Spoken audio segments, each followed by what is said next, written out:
Wassail, beautiful people. So I've been for a swim now, and I picked up the energy of Ran, and she's like, the next part of my story is ready for you.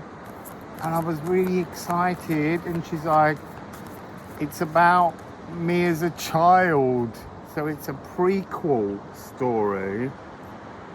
I know a sense of it. So Ran was in a kind of Liffrumic state. It's kind of like once upon a time there was a little girl without a physical body, and somehow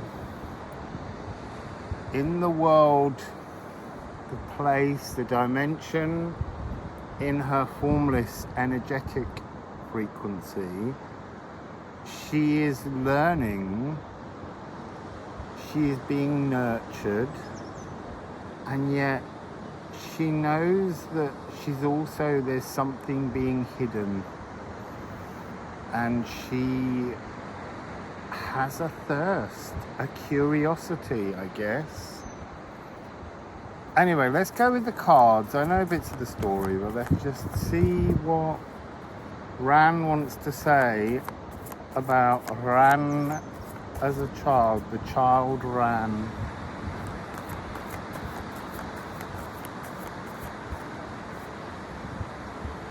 That's that energy, Bjork, to begin. We're going back to the moment of her just being. And there's something really weird here where there's something about coming into a physical body robbed her of all of the rest of what she is in the place she came from. And so she has remembrances but not memories because she's never been there. And she's a child. And I guess it's very startling energy. Oh, Kelp. And in her life, she anchored her energetic relationship with the physical world. In that moment when she was pulled in, she pulled herself in. I don't know how it works, but so she's a physical child in a physical world. She can touch. She can use her eyes, her ears. She's being enthralled by this energy. It's truth weathering. Life is truth weathering. So Ran's journey was to trigger a process in life. An energy of putting down an anchor and exploring all that can emanate from that point. And there's something in this, again, that's very much about anchoring a point at which she was beginning to understand the need to sift what were psychic remembrances and what were physical memories. There's something in this process. Thought and remembrances. So Ran, in this place, in this physical world, and what goes on? What happens next? What do you wander into, or what wanders to you? What's there, Ran? The beginning of her journey. So let's go. We want to know the journey. Please. What's the journey then, Ran? Oh. this is interesting. This is coming across as like an early giveaway. That's really interesting. So this is the epiphany of the journey, and she's giving the epiphany now at the beginning of her journey, because when you birth, that's what form your anchor is. And this has also begun to mean ancestors. And so there's something here about, it's like it's a protection, like over revealing all of Rand's consciousness to her in this world, or whether to just keep, see, I wanted to say to keep her safe, because there is that's always the energy behind everything. But the point is Ran was hidden from all of that. Once this physical journey started, something else had to become the frequency, and things were being divinely held back from her. Maybe it's because you can't interact with the physical if you are too much spirit. There must be balance points. So, Ran, what went on? What was this first leg of your childhood? Oh, purifying. So I'm getting a real sense of the early part of this poem is like how she wanted to know what this physical world was, that where she was, they were singing the songs to soothe the chaos. And she wanted to just glimpse at the chaos, and the chaos has got her now. And so it's only when she got to a point of, she just felt so alone, is the sense. Look, she doesn't know how she became a child, and she's in a place where every other child that she meets is having that kind of fairy tale book experience where, some are living in blissful harmony and others are living in wretchedness. And she can't seem to rationalize this, because somewhere in her remembrance is the frequency that she is really. And that's when she starts on her mystical pathway. It's when she begins to transform what was anchored, realizing that was an anchor point, but to hang around the anchor, just swirling around, going over and over why you did something, she just needed to move forwards. Now that's interesting. Those two just open from within like an epiphany.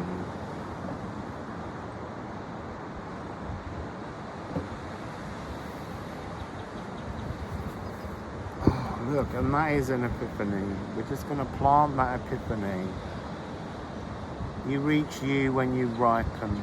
You reach you when you grow generously wise.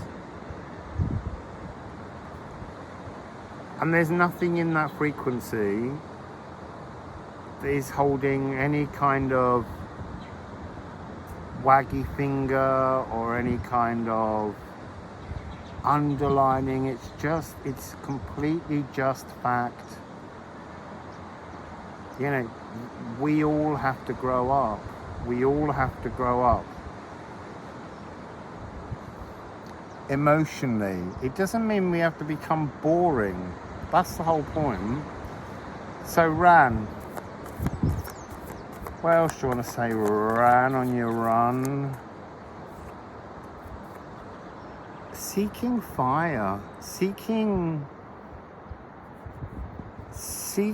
to transform. There's some kind of energy here in Ran's early childhood where her aether energy could, wow, it's almost like she's in, like, here's the air. And then inside the air, there's a level of moisture. And in Ran's place that she was in the physical, she is attached to that moisture as a separate, chaotic and peaceful wave. And she sees that in everyone she sees. She sees their emotional distortions. And so that's how she's seeing her childhood. She's polishing something off the surface of the reality and seeing something deep within. Yeah, look, she's seeing in to the frequency of life itself, the connection between the consciousness and the physical. She's beginning to understand that connection, and that somehow as a child gives her a remembrance of how she created that pathway to be physical. And she knows from that point onwards that she has a pathway back to that realm. And I'm not sure she's even completed that journey. I think there's just, this is all part of an aspect, which is Ran, as we know. Come on then, Ran. It's the Gununga Gap.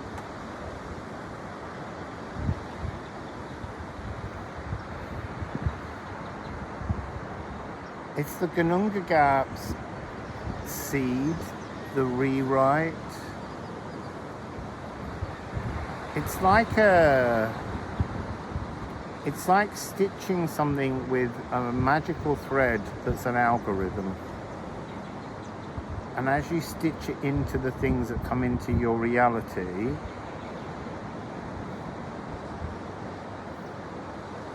so she understood, Ran understood.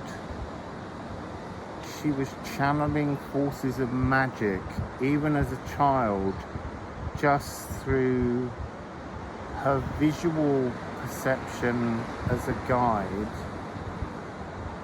But there's something about her reaching through and exploring all of the senses that make her.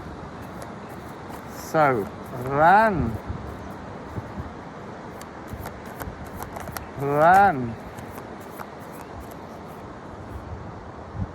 So she had an understanding of how she wove her world. She treads every step. So they're showing me this image of her navigating the world and running into the polarity that exists within the physical to see the other side of things flickering into projection.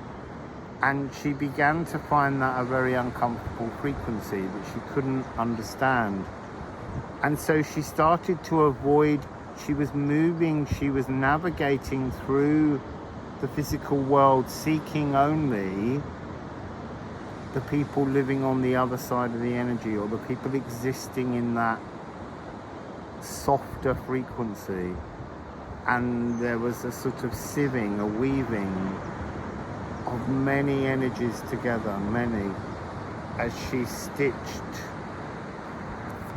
this magic, stitched like, you know, the thing she was meant to do. She was doing the thing she was meant to do, exploring the physical. What did you do next, Ran? Yeah, look. She just worked out how to gut out all the blockages so that she could flow. And there's a real fierceness and a very orderedness. 5, 7, 6, 7.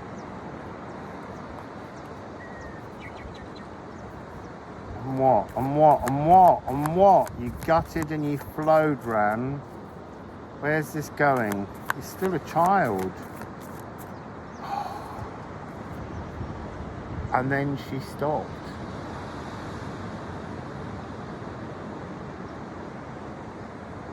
Oh, interesting.